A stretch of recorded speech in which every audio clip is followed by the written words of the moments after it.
Hello les migrateurs et bienvenue dans cette nouvelle vidéo. Aujourd'hui j'avais envie de te partager le matériel que j'utilise pour faire mes vidéos de voyage. Viens avec moi, c'est parti.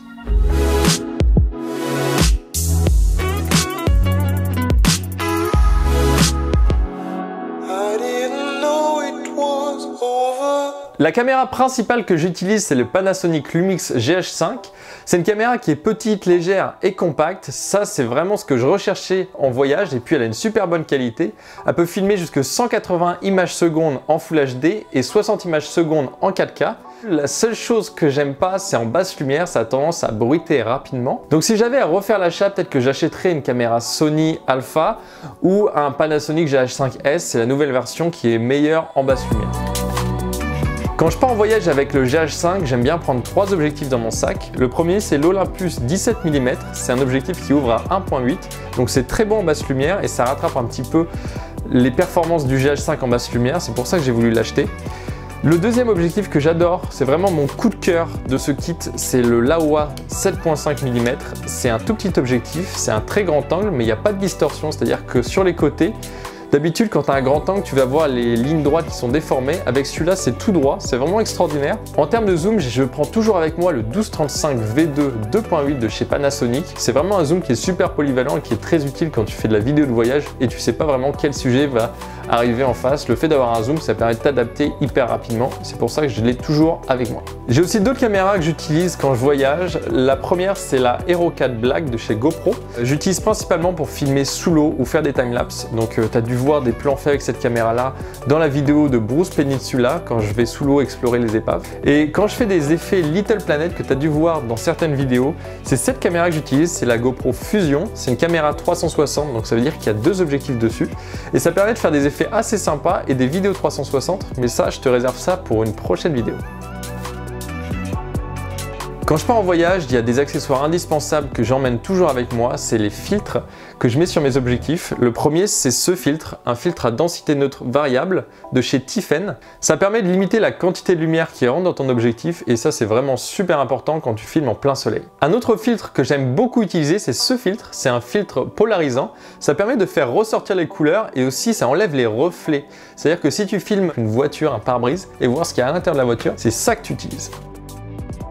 Mon nouveau compagnon de voyage, c'est ce drone, le Mavic Pro de chez DJI. C'est un drone qui peut filmer jusqu'en 4K. C'est vraiment incroyable les possibilités que ça offre, créatives, indispensables pour moi maintenant. Quand je fais mes vidéos de voyage, je peux plus m'en passer. Tout comme avec la caméra principale, j'utilise des filtres pour mon drone, des filtres à densité neutre et polarisant. C'est super important aussi sur le drone. Un autre point super important quand on fait de la vidéo, on le dira jamais assez, c'est le son. Pour ça, j'utilise le Rode VideoMic Pro.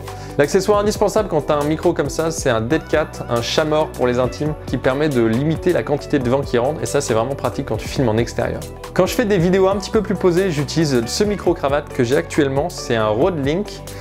C'est un micro-cravate sans fil, donc ça permet de ne pas avoir de câble entre moi et la caméra, donc c'est assez pratique. Quand je dois enregistrer des sons, des petites atmosphères, des bruits de feu, j'utilise le zoom H4n. C'est avec ça que j'ai enregistré par exemple les sons de ma vidéo sur le chalet, quand on entend les petits crépitements de feu ou les bruits d'oiseaux, c'est avec ça que ça a été enregistré.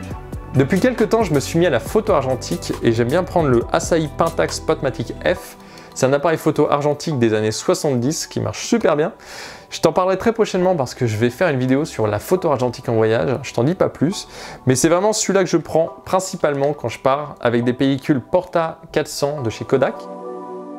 Pour faire les plans stabilisés dans mes vidéos, j'utilise cet outil-là, le Zhiyun Crane V2. C'est un stabilisateur électronique, un gimbal. Ça permet de faire des plans très fluides, très smooth et ça soutient parfaitement le GH5. Donc c'est juste parfait et ça tient dans mon sac. Toujours très important d'avoir tout le matériel qui tient dans un seul sac. En termes de trépied, j'aime aussi utiliser le Joby, le fameux Joby. C'est le 5K celui-là, c'est un petit trépied modulaire.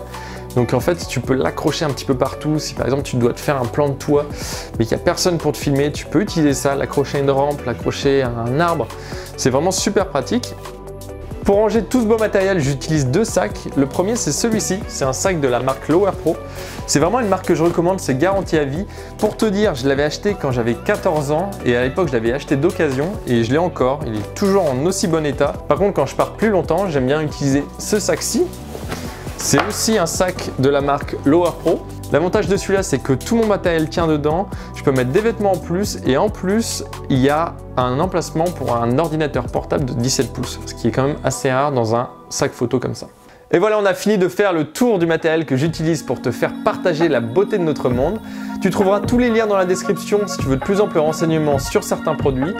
Comme d'habitude, je t'invite à t'abonner en cliquant sur le bouton rouge juste en dessous et je te dis à dimanche prochain pour une prochaine vidéo. Ciao!